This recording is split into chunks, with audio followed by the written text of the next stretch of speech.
Bhasin, a pioneer, the Indian feminist icon, rather, the South Asian feminist icon is no more. A poet, an author, a pioneer for women's rights movement in South Asia.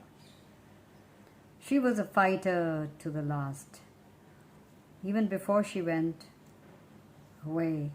So sadly, last meeting she attended was with PIPFDP, that is Park India People's Forum for Peace.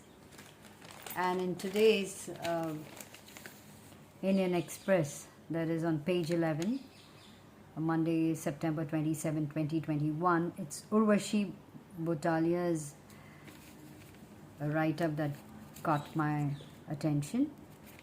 The heading is Singing Like a Feminist. With her unusual weapons, laughter, songs, slogans and art, Kamla Bhasin built institutions and solidarities, made South Asian feminism a force. At Kamla Bhasin's funeral on Saturday, people stood silently as her sister Beena performed the last riots. Shortly after, a young woman began a conversation with Kamla, addressing her as if she were still alive.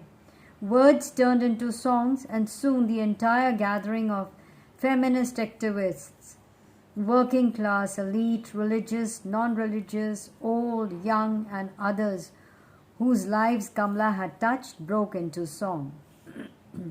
As Kamla's favorite songs, many that have become anthems for the women's movement, rang out across the cremation ground.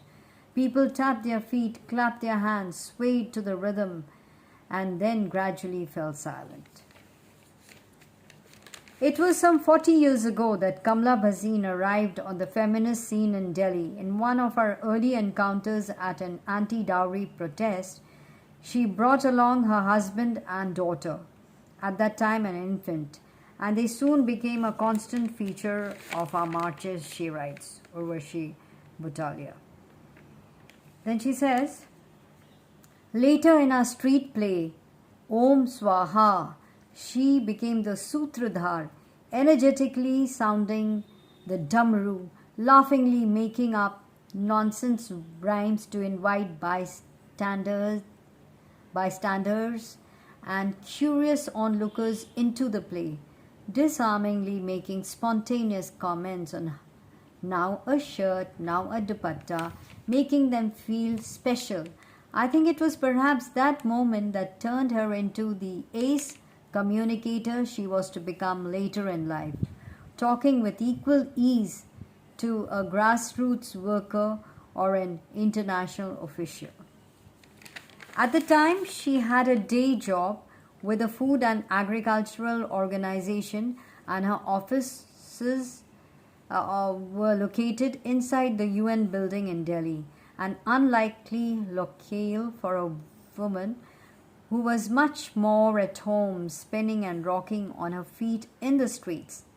But it was the South Asian regional remit of that job that Kamla would return to in her activist years to build enduring solidarities and friendships across the South Asian region and to make South Asian feminism a force.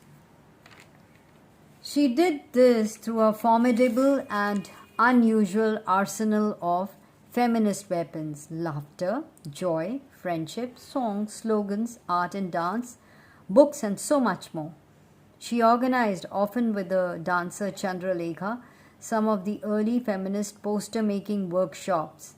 In one of these was created the iconic poster that announced the arrival of a particular brand of feminist math: 1 + 1 = 11. She set up institutions and campaigns, Jagori, of which she was an integral part, Sangat, through which she shared feminist concepts with less privileged women, 1 Billion Rising, a campaign that attempted to show that the numbers of women demanding their rights ran into billions. Her enthusiasm and commitment to her women's movement, her home and her belonging meant that even okay. So then we come to here that